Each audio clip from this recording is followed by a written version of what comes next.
When I tell you that your imaginal acts become facts, I am not speaking of a metaphor, nor of a poetic thought meant to comfort the mind. I am speaking of law, eternal and unfailing law. The world you behold with your eyes, the circumstances that you call real, are only shadows cast by your inner, imaginal activity. Every fortune gained, every failure endured, every meeting, every parting, every gift of joy, every wound of sorrow, each one took its rise in the imaginal realm long before it dressed itself in the garments of sense. If you dare to believe this, then you hold in your hand the key to the kingdom of heaven within you. Imagination is the beginning of all creation. Every mountain that has been moved, every fortune that has been won, every invention that has reshaped the world, began not in the hands of men, but in the silent corridors of imagination. Before the bridge was built, it existed in the mind of the architect. Before the novel was written, it lived in the imagination of the poet. Before the treasure was discovered, it was first sought and seen within the inner world. There is no event in history, no outcome in life, that did not have its origin in an imaginal act. When I speak of imagination as the only creative power, I am telling you that there is nothing outside of it. For the entire world you call real is but the shadow cast by imaginal activity. This is not mere theory. It is the foundation of the law that governs existence. What you dare to imagine with feeling and faith, you will inevitably encounter in the world of facts. When you observe your life as it stands, you are looking at a harvest, a field filled with the fruit of imaginal seeds sown in the past. Each thought impregnated with emotion, each inner vision sustained with conviction, has taken form in the circumstances you now live. The house you dwell in, the clothes you wear, the people you meet, the money in your pocket, or the debts you endure, all have their origin in the imaginal acts you entertained consciously or unconsciously. Most people are slaves to this law without knowing it, imagining failure and then marveling at their repeated disappointments, rehearsing loss, and then weeping when life delivers what they have scripted. But to the one who awakens, who realizes imagination is the source, there is no longer despair. For if you do not like the harvest, you can change the seed, plant again, plant differently, and the field must yield according to the nature of what is planted. Imagine yourself into the state you long to occupy, and the world must rearrange itself to reflect it. There is no circumstance, no condition too mighty to resist the power of imagination. When you enter into the inner act of claiming what you desire, you are planting a cause.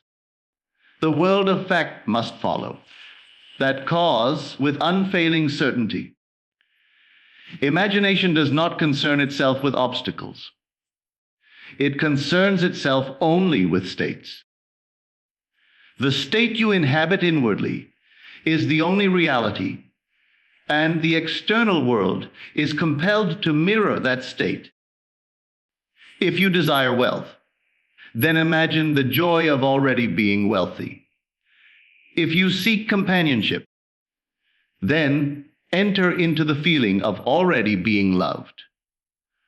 whatever you dare to assume within imagination. The law must bring forth in fact. This is why imagination has always been called divine, for it creates reality. You are told in Scripture to call things that are not seen as though they were, and the unseen must become seen.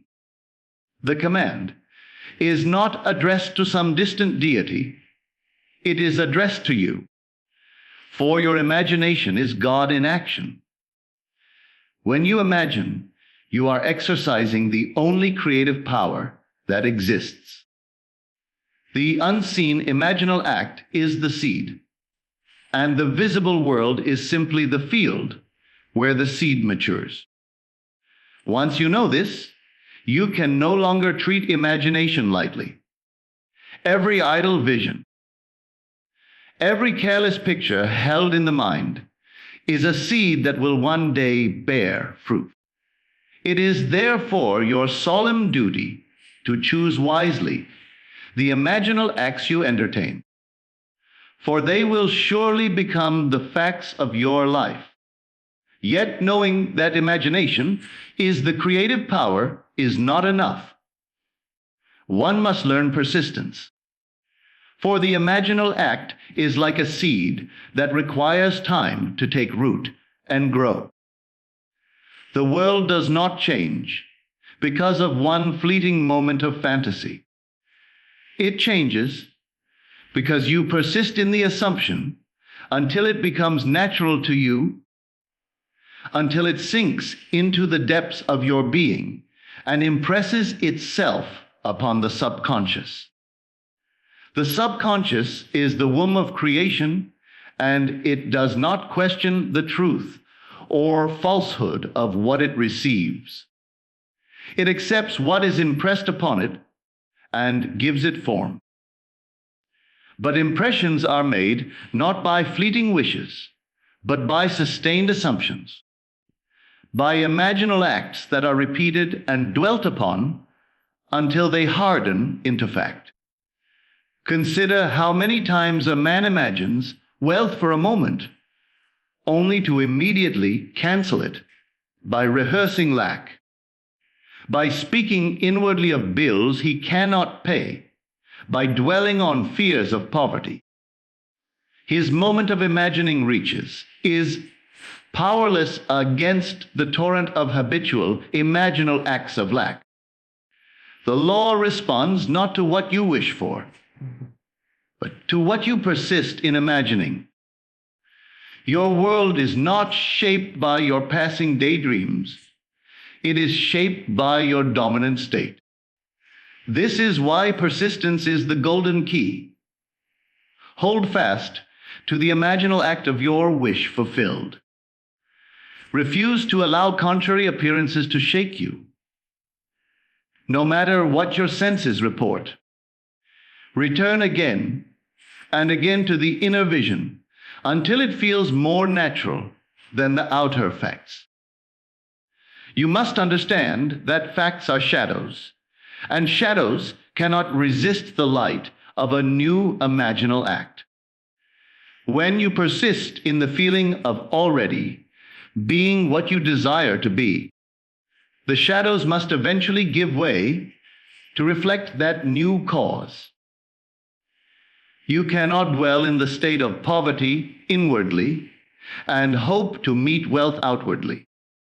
You cannot rehearse failure in imagination and expect success, in fact. Life has no choice but to mirror your persistent imaginal activity. Therefore, persistence is the measure of your faith. To persist is to prove that you believe the imaginal act to be the reality. To waver, to change, to doubt, is to deny the law and to choose the old harvest once again. Think of persistence not as effort, but as faithfulness. The farmer does not dig up the seed each morning to see if it has grown. He plants, he waters, and he trusts the process. In the same way, When you plant an imaginal act in the fertile soil of your subconscious, you persist in feeling it as real, and then you rest. You do not strain or struggle. You simply remain faithful to the assumption, knowing that in time it will bear fruit. Every moment that you return to the imaginal act, every time you feel the reality of your wish fulfilled, you are watering the seed. In time, the harvest must come, for imagination never fails to bring forth after its kind. Persistence is also the art of ignoring appearances. The outer world may continue for a time to reflect the old imaginal acts, but you do not accept them as final. You understand that they are the delayed harvest of past sowing. You remain loyal to your new imaginal seed. When doubt whispers, when fear presents itself, you return quietly to the feeling of your wish fulfilled. You do not argue with circumstances. You simply persist in the new assumption.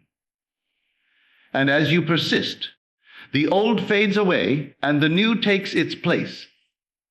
The law cannot fail. Imaginal acts become facts. And persistence is the proof that you understand this law. It is here that most stumble.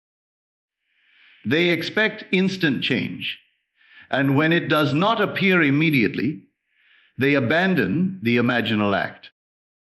But the delay is not denial. It is simply the law working in its own season. The tree does not grow in an instant, but the seed once planted must grow. So it is with imagination. Once impressed upon the subconscious through persistent feeling, the imaginal act is as certain as the rising of the sun. It must appear, though it may come by ways unknown to you. Your part is to persist. The law's part is to bring it to pass. When imagination is recognized as the only creative power, and persistence is practiced as the faithful application of that power, life is no longer a mystery. You see clearly that every condition in your world is but the fruit of imaginal acts once entertained. And you see with equal clarity that by planting new seeds in imagination and persisting until they take root, you can reshape your world into any form you choose. This is the great gift, the treasure hidden in the field of your own mind. To awaken to it is to possess the key to heaven on earth. Desire is not something to be despised or suppressed, for desire is the very movement of life within you. Every longing you feel is a call to rise higher, to experience more of the infinite richness that imagination is always offering. When you hunger for freedom, when you yearn for wealth, when you dream of love, you are hearing the invitation of God within you to step into a new state of being. Desire itself is holy, for it signals that a greater version of you is pressing forward, seeking expression. But to stop at desire alone is to leave the invitation unanswered. Desire must be married to acceptance. The moment you accept within yourself that you already are what you long to be, that very instant you clothe desire in the garment of fulfillment, and in imagination it is accomplished. What the world calls waiting is only the shadow of what has already been finished within you. Acceptance is the key that unlocks the treasure chest of desire. To want something is to remain in the posture of separation. as though the thing desired is distant, somewhere outside of you. But to accept is to declare it yours now, to feel the joy of possession, to rest in the satisfaction that it is accomplished. The moment you inwardly say yes, the moment you accept the imaginal act as true, the law begins to arrange the world to reflect that acceptance. Many live their entire lives wishing, hoping, longing, but never accepting. And so they live as beggars at the gates of abundance, never realizing that the banquet has already been prepared within them. When you accept, you cease to ask when or how. You know that it is done in imagination, and because imaginal acts become facts. It must be done in the world of sense as well. Imagine a man who desires health, but continues to identify himself with sickness.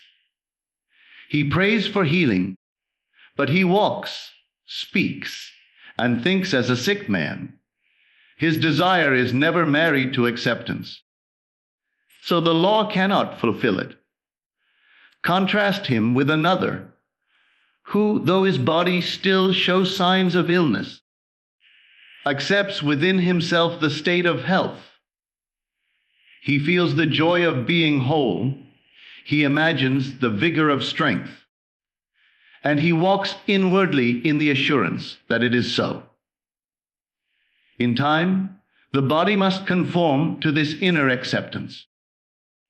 For the body is only the shadow of the state assumed.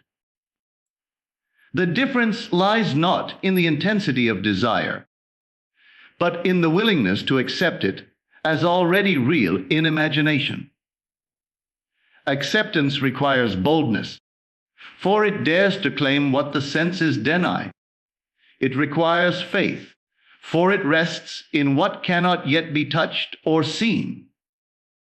It requires discipline, for the mind is quick to return to longing instead of assuming.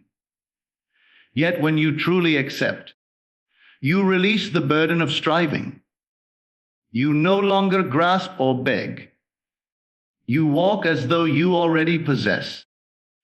And because the law cannot be mocked, possession follows in fact. The outer world bends to the inner state. And what was once only desired now stands before you as reality.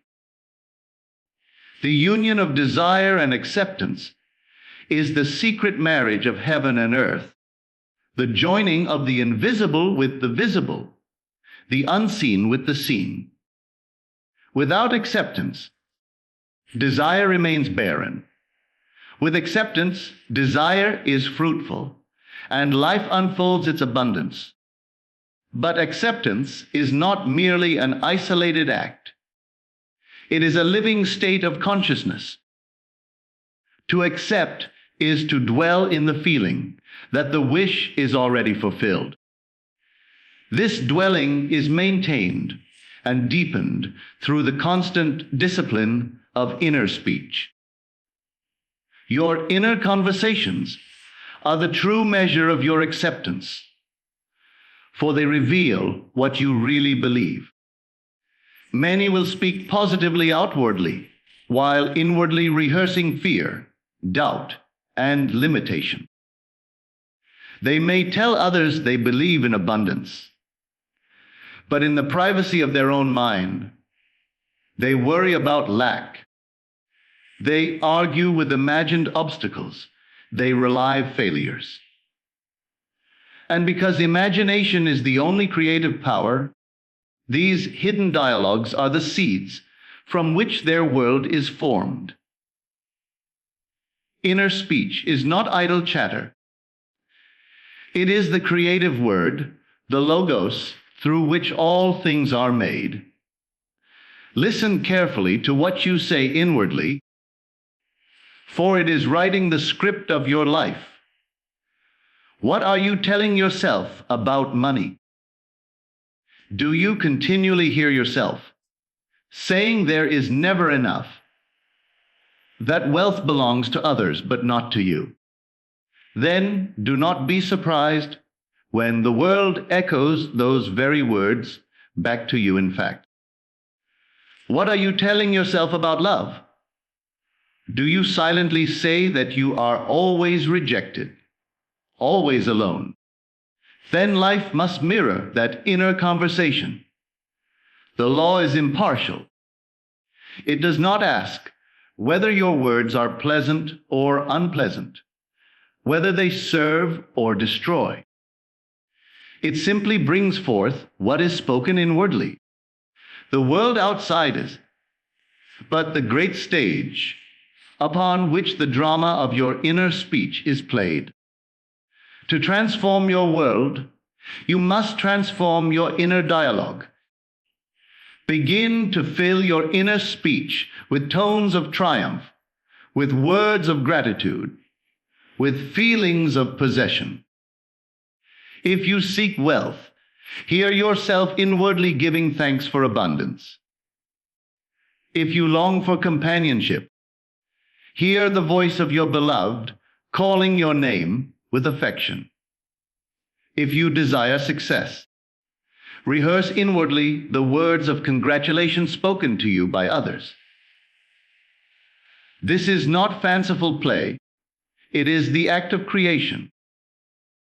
Inner speech impregnated with feeling is the seed from which the harvest of fact must come. Change the conversation within, and you will inevitably change the conditions without. The discipline of inner speech requires vigilance.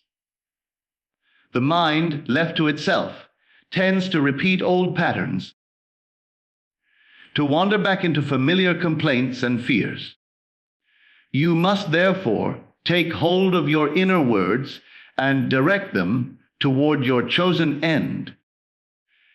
When you catch yourself rehearsing lack, gently but firmly replace those words with a vision of abundance.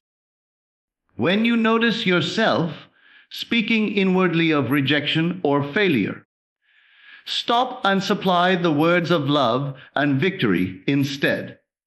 Over time, this new inner speech will become natural, and once it feels natural within, it must appear as fact without. For life cannot contradict the persistent words spoken in the secret of imagination. Imagine a playwright who spends hours writing dialogue for his characters.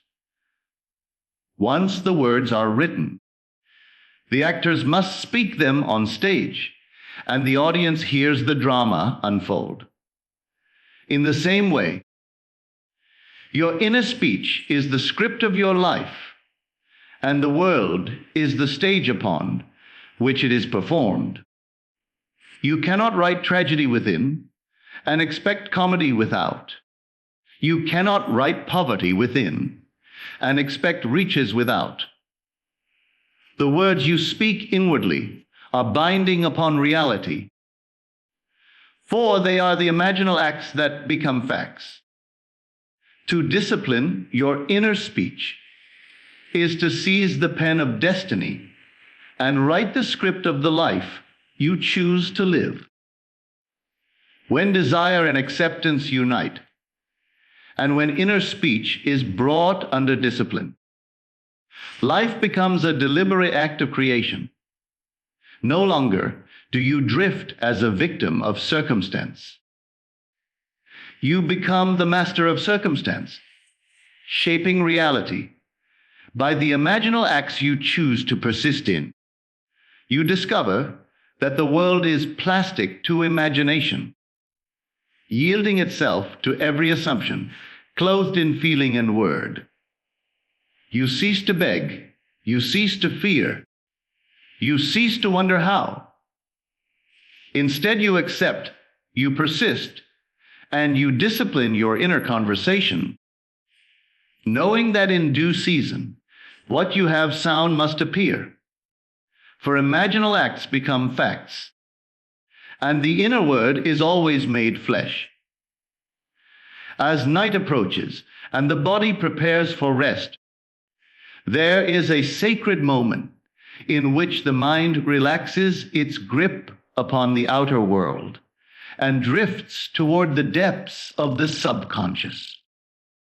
This moment, often treated carelessly, is in truth the most powerful gateway you possess. The hours before sleep hold within them the key to shaping tomorrow. For it is then that imagination speaks most directly to the creative depths of being.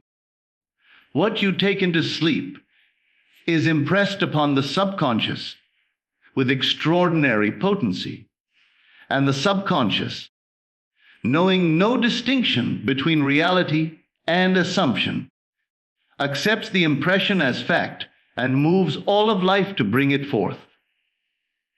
If you retire in worry, in fear, in a rehearsal of lack, then you are planting seeds of sorrow for tomorrow.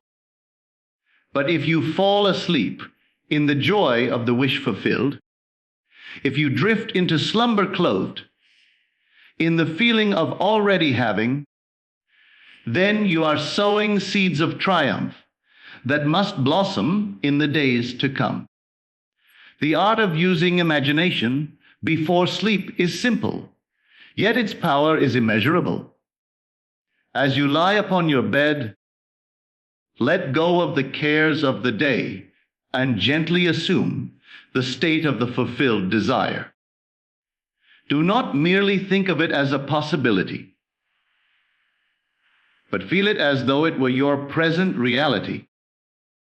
If your wish is wealth, imagine the weight of money in your hands, the ease of paying every bill, the joy of living free from lack. If your wish is love, imagine the warmth of being embraced, the sweet tone of a voice that calls you beloved. If your wish is health, imagine the vitality of strength flowing through every limb, the ease of moving in freedom. Create a scene that would imply your desire is already realized, and then let that scene become the final thought you carry into the silence of sleep. There is no need for strain, for effort only disturbs the process. You are not commanded to force the picture, but to assume it naturally, to let the feeling of accomplishment lull you into unconsciousness. As you sink into sleep, the subconscious accepts this feeling as true and begins to work tirelessly to bring it about. Night after night, you are sowing seeds, whether you know it or not. Most sow seeds of anxiety, rehearsing arguments, fears, and defeats. And then they wonder why their days seem filled with trouble.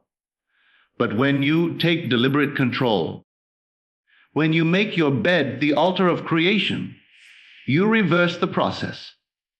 You impress victory, wealth, and joy upon the subconscious, and life begins to mirror those impressions. In fact, sleep is not merely rest for the body, it is the workshop of creation, and you are the master craftsman determining what is built.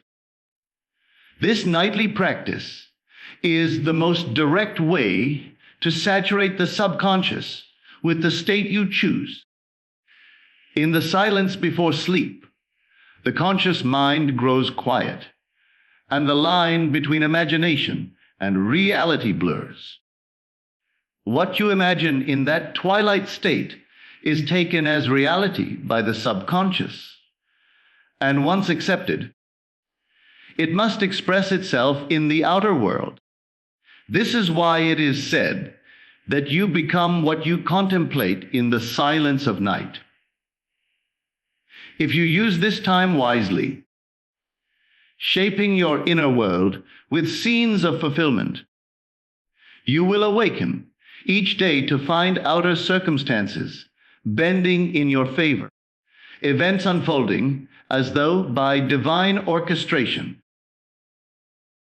Yet once you have impressed the subconscious with the wish fulfilled, your task is not to worry about the path it will take. Here begins the mystery of the bridge of incidents, the unseen chain of events that life arranges to bring your assumption into fact. Once the seed is sown, it is not your place to demand how or when it should sprout. The farmer plants the seed and then trusts the soil, the rain, and the sun to do their part. So it is with imagination. You plant the seed of the wish fulfilled in the depths of the subconscious, and then you release it, trusting the law to bring forth the harvest in its own season. This trust is vital, for if you continually interfere, if you dig up the seed with doubt, you hinder its growth. Faith rests, knowing that the imaginal act, once accepted, is already accomplished, and that life must rearrange itself to reflect it. The bridge of incidents is often subtle and unexpected. You may meet someone by chance, hear a word spoken in passing, or encounter an opportunity you never could have planned. What seems like accident is in truth the unfolding of the law. Each event, each meeting, is part of the unseen bridge leading you from the imaginal act to the fulfilled fact. Even circumstances that appear contrary may be part of this bridge, serving as necessary steps toward the end. Trust the process and do not judge prematurely. When you persist in the state and allow life to weave its intricate design, you will marvel at the perfection with which it unfolds. What seemed impossible will come to pass naturally, as though it were the most ordinary thing in the world. To live in trust is to live in harmony with the law. You no longer chase after outcomes. You no longer struggle to control appearances. You accept that the imaginal act has already set creation in motion, and you allow the current of life to carry you along the bridge of incidents. This does not mean passivity. It means living alert, sensitive to the opportunities and directions that arise. When the law arranges the steps, you take them without hesitation, knowing they are leading you to your desire. There is no need for anxiety, for the law has never failed. What you have sown in imagination must appear, though it may come by ways beyond your understanding. Imagine a man who assumes wealth before sleep. He does not know how wealth will come, but he persists night after night in feeling rich. Weeks later, he is offered a position he did not seek, or perhaps a forgotten investment matures, or an unexpected inheritance arrives.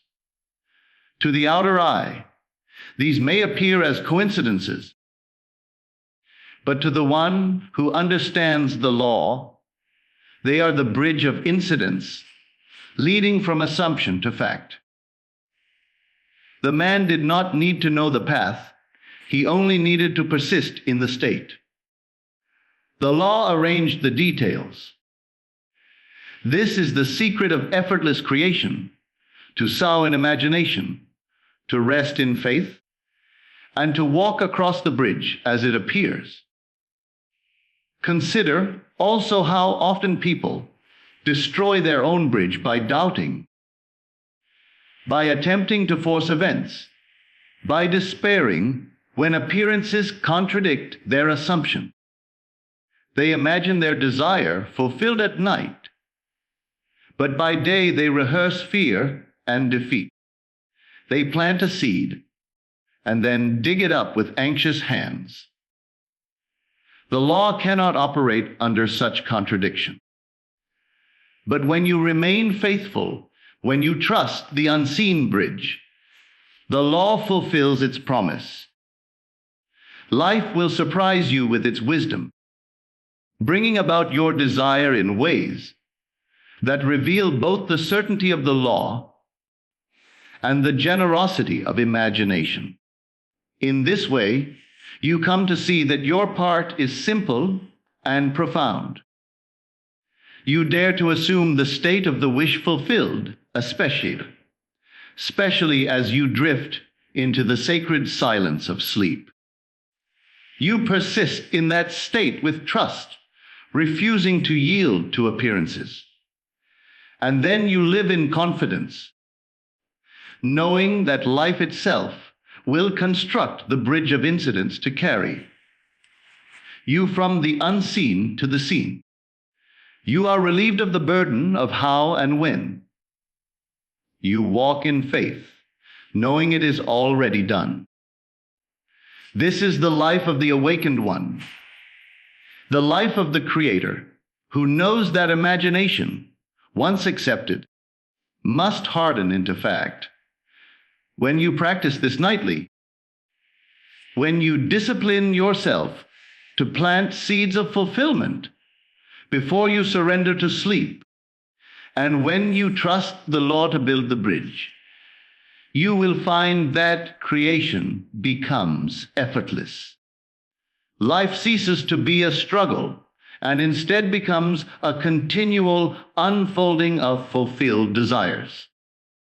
Each day becomes a revelation of the imaginal acts you have sown.